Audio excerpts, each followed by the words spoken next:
I'm going to be interviewing my Aunt Gladys. Yep. So tell me how your family was involved in World War II. Actually, it was my husband's family in Norway who was very involved in World War II. In America, where I lived as a little girl, we noticed World War II, and my dad had to go away and work at building an airfield, but we didn't really suffer.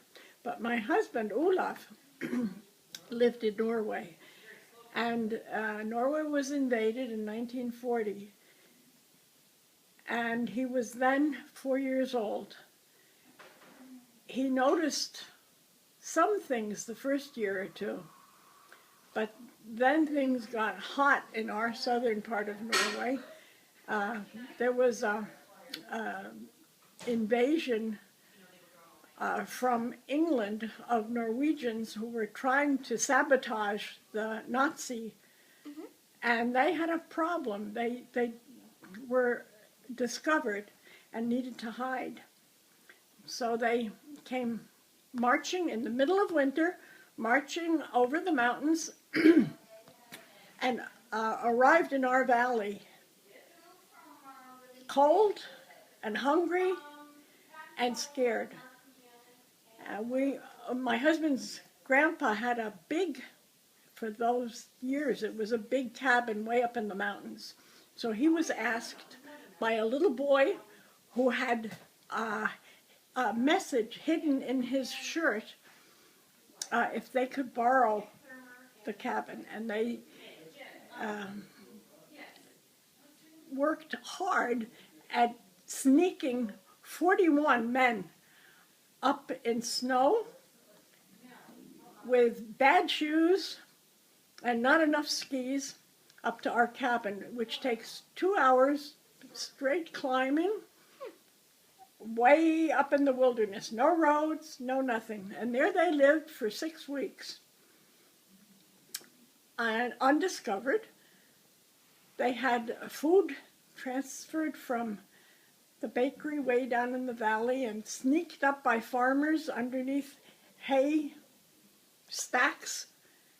And they lived pretty well until they got a drop from England. A plane came and was going to give them supplies because they were going to go and do some more sabotage work. And the plane missed the mark and had to circle again before they dropped the supplies. And the Germans discovered they were there. Really? Or they were somewhere. And so after they escaped, and they all did escape, a year later, somebody told what had happened. Fortunately, when they were escaping, the Germans were looking for them up in the mountains, and they found every cabin except our cabin, which was surrounded by fog, and they couldn't find them. But the day after, my husband's father and grandpa had to go up in the mountain and clean up because they had been there for 6 weeks and there was a lot of mess in the snow and stuff. And they had to find the radio sender. And they tried and they couldn't find it. They looked all over the place, and finally they did what you always should do first. They knelt down and prayed. And when they stood up again, the one man walked over and dug in the snow, and there was the radio sender, so they could also send that down in the lake where all the ammunition and the guns and all the stuff they had left behind ended up in the water. How have you been affected by our family's participation in World War II? How have I been affected? When I was little in World War II, and my father was away, every day I'd go to the mailbox and I'd see if there was a letter from the government, because I knew that he was going to be drafted. I thought he was going to be, and I didn't want him to go away to war.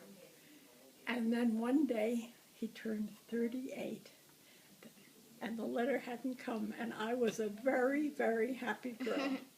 The other way I was affected was while he was away working at the air base, a lady gave me a rabbit. And then after we had had 5 rabbits, they multiply. And we had rabbit stew every Sunday. But I thought I was eating chicken. Until I was an old lady. Somebody came and asked me, do you still have chicken every Sunday? And I discovered that my mom and dad had kept that secret all those years. I had never known I'd been eating rabbit. And it was a healthy but not happy lady. Well, thank you for having me interview you.